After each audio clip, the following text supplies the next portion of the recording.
আগে থেকে ছিলেন এনজো ফার্নান্ডেজ, এবার তার সঙ্গে এলেন আরও দুজন, আলেহান্দ্রো গার্নাচো ও ফাকুন্দো বুয়ানেত্তে। দুজনকে ঘিরে প্রত্যাশা অন্যরকম। দুই প্রতিভাবানের এই ডিলের ওপর নির্ভর করছে অনেক কিছুই। আগামী দিনে তাই চেলসিতে আসা এই দুই আর্জেন্টাইনের দিকে বিশেষ নজর থাকবে ভক্তদের। কিন্তু কেন? এই প্রশ্নের উত্তর নিয়ে বিস্তারিত থাকছে প্রতিবেদনা। গত বিশ্বকাপের পর রেকর্ড পরিমাণ মূল্যে এনজো ফার্নান্দেজকে দলে নেয় চেলসি। বর্তমানে ভাঙা গড়ার চেলসিরও গুরুত্বপূর্ণ অংশে পরিণত হয়েছে এনজো ফার্নান্দেজ।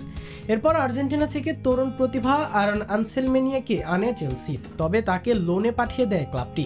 এবার একই সাথে দুই আর্জেন্টাইনকে দলে আনলো চেলসি, আর এই দুই আর্জেন্টাইনের চেলসিতে আসা সমর্থকদের জন্য ছিল খুবই গুরুত্বপূর্ণ। ম্যানচেস্টার ইউনাইটেডে থাকাকালীন গার্নাচো নিজেই বলেছিলেন চেলসিতে যেতে চান তিনি। চেলসিও তাই প্রস্তাব দেয় রেড ডেভিলদের কাছে। শেষ পর্যন্ত 35 মিলিয়ন ইউরো খরচ করে গার্নাচোকে দলে নেয় চেলসি। গার্নাচোকে নেওয়ার কিছুদিনের মাঝে আবারও চমক দেয় চেলসি। এবার তারা ব্রাইটন থেকে কিনে নেয় আর্জেন্টাইন ফাকুন্দো বুয়ানোত্তোকে।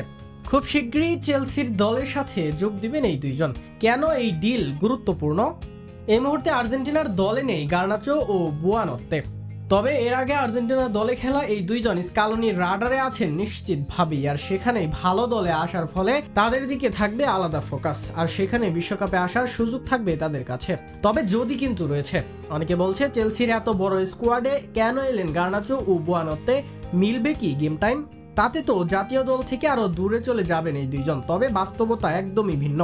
এই মৌসুমে চেলসির ব্যস্ত সূচি, চ্যাম্পিয়ন্স লিগ থেকে একাধিক ঘরোয়া আসার লম্বা সূচির সাথে খেলোয়াড়দের একের পর এক ইনজুরি তো থাকেই, আর সেখানে গুরুত্বপূর্ণ ব্যাকআপ হবেন গার্নাচো ও বুয়ানোত্তে। গার্নাচো আসবেন নেতুর সরাসরি ব্যাকআপে, আর পালমারের ব্যাকআপ হবেন বুয়ানোত্তে। বর্তমানে ইনজুরিতেই আছেন পালমার, আর সেখানে সুযোগ মিলে যেতে পারে বুয়ানোত্তের। সব মিলিয়ে লম্বা লিগে ব্যাকআপ ও বদলি হয়েও অনেক সুযোগ পাবেন তারা। বিশ্বকাপে যদি গার্নাচো ও বুয়ানোত্তে সুযোগ পানও, তবে বদলি হিসেবেই নামতে হবে তাদের। যদি চেলসি দলে সুপার সাব হয়ে ভালো খেলতে পারেন তারা, তবে আবশ্যিকভাবেই নজর কাড়বেন কোচের। একই সাথে ব্রাইটন ও ইউনাইটেডের চেয়ে এই মুহূর্তে কোচ এনজোর অধীনে ভালো করছে চেলসি, ফলে ভালো দলের সুযোগও পাবেন গার্নাচো ও বুয়ানোত্তে। এবার দেখা যাক সমর্থকদের প্রত্যাশা পূরণ করতে পারে কিনা এই দুই আর্জেন্টাইন তারকা।